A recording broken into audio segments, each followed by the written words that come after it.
will go, we have the son of Jack Herr, an activist and advocate for hemp. We'll talk about the benefits of transformative effects of hemp in the community and the country. In the United States, and our purpose is education and history. Jack Herr was one of the pioneers of the modern-day hemp movement.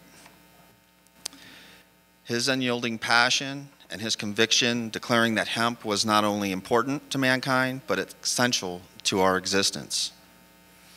His book, The Emperor Wears No Clothes, was the historic record of civilization around the globe for everybody's health, wealth, and security. The book was a catalyst of inspiration for everything that is happening now within the hemp community globally. It is on his shoulders that we all stand here today with the ability to talk about all of the revelations that are coming with regards to future in hemp production and industry. And you know, we've been grateful that leaders in industry and science from around the globe have been able to come here this week to share their thoughts and their views with the good folks here in Costa Rica. The products that are able to be made from hemp are fuel, fiber, clothing, transportation, as you saw with the BMW, medicine. All of these things now can be made without the technologies and energy of the 20th century. It's the first time in history that we've really been able to bring industry and energy together at the same time without affecting the natural state of a community or a country or an ecosystem. And with this now using hemp moving forward, these two things can actually go hand in hand.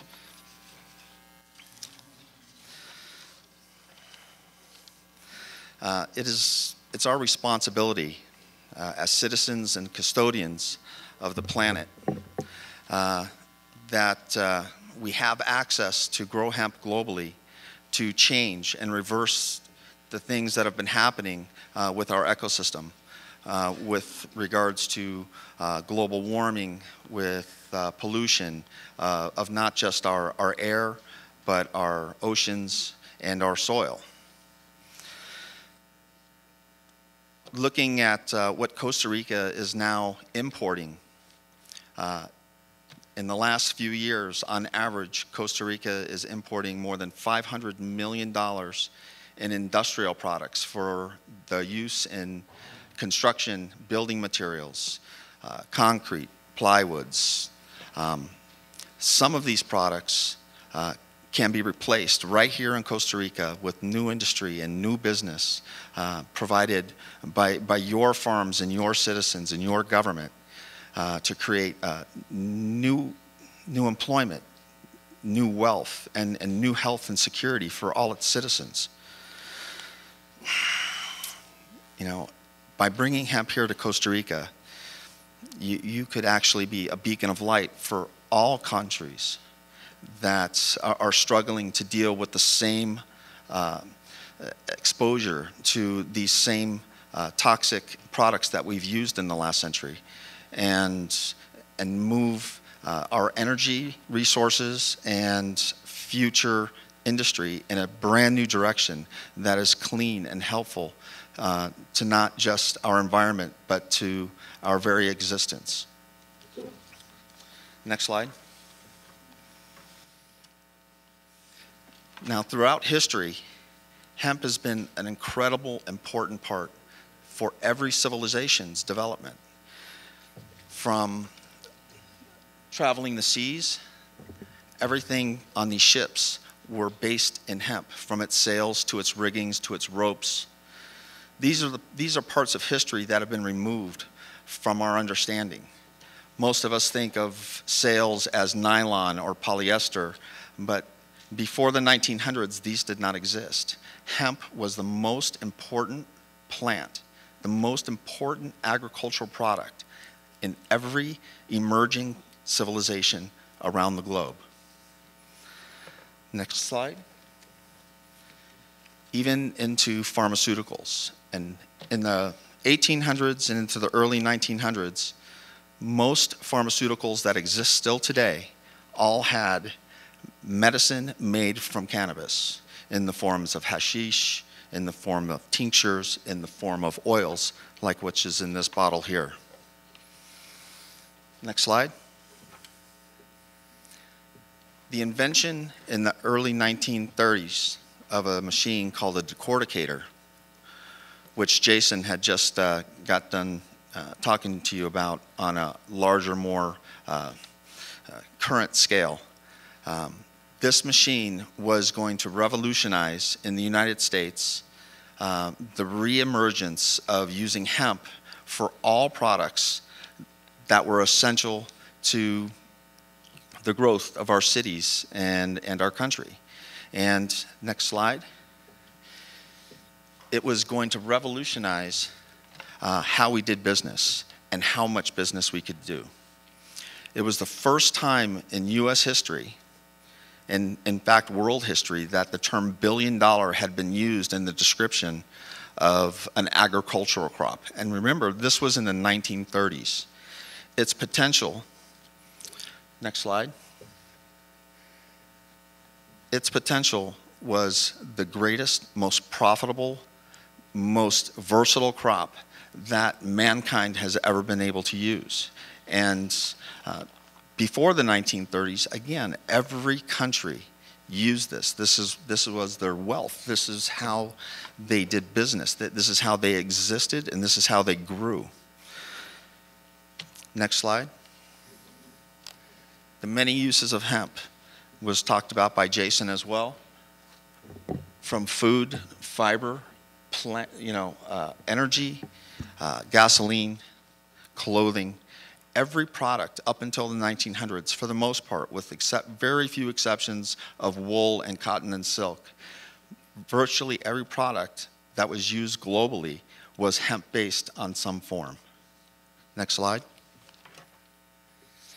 In fact, in 1915, the U.S. Department of Agriculture, in this bill, in this document titled Bulletin 404, described hemp as a leading product above trees and timber to create wood pulp products for the production of paper in the United States. Using this would create 4 times the amount of paper than 3 or 4 acres of trees within the same 20-year period. This was an incredible statement to be made. It was also very threatening to major corporations that were developing in the early 1900s with petrochemical, chemical, and oil products that were emerging as the new energy and the new products that can be used and profited by. So hemp created a threat to the profitability of these new corporations. Excuse me, next slide. Because of its threat, the U.S. government started using propaganda along with personal business and industry, like newspapers and magazines, to create a hysteria around a plant that they deemed marijuana. And they changed the words from hemp, its natural name, or cannabis, to that of marijuana in order to make people think that this was something new. Because of this, it created a very dark time in American history, where this plant was demonized in order to protect the profits of these major corporations who stood to lose billions and billions of dollars. And over the course of the last 80 years, We're talking hundreds of billions and even into the trillions. Next slide, please. In 1937, just after just after the publishing of the billion-dollar crop article, the U.S. government, in record time, I think they only discussed marijuana in the Congress for about 1 minute before they decided to make it illegal, without any discussion about what the properties of cannabis was or hemp was. And using the propaganda that had been used in the newspapers and magazines, marijuana was made illegal. Subsequently, that made cannabis and hemp a product that could no longer be grown. Next slide, please. Then came World War II. In World War II, since cannabis had already been made illegal, and we were at war in the Philippines, America was cut off from its alternative source of fiber, and they needed to grow fiber in order to produce new products for the military. So the Department of Agriculture, engaged by the Department of Defense, was asked to produce a film that would help farmers once again in 1942. One, to legalize for the production to help the war effort, and two, to help America and Europe sustain and win the war. Next slide, please. The products that were used from the production of hemp during the 1942 to 1945 were used in rigging for our ships, backpacks, parachutes, and all forms of textile materials that the U.S. soldiers needed in order to be a participant and eventually be one of the victors of World War II. But immediately after World War II, the U.S. government eliminated this from the psyche and the historical record of the United States. Next. They started back into scaring people about what cannabis or hemp was by putting out studies like this behind me, which showed that if you smoked cannabis in these monkeys that they started doing the experiments with, that the monkeys showed signs of brain damage or cell deficiency as a result of the smoking of the cannabis. The problem is, what they don't tell you is that at the same time that these animals were given smoke, that they were denied oxygen. And any time that you are deficient in oxygen, you're going to show signs of damage. So they don't tell you how they did the experiment. They just told you the results of the cannabis being used within these animals. Next slide.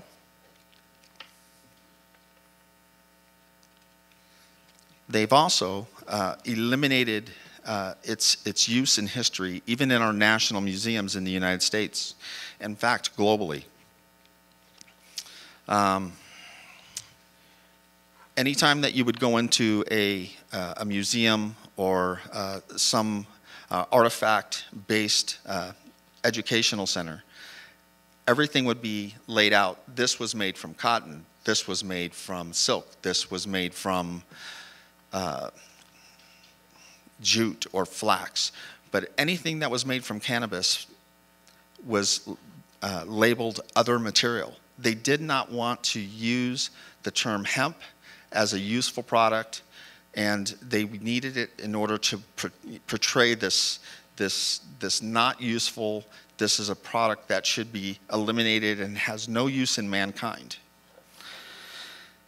Next slide.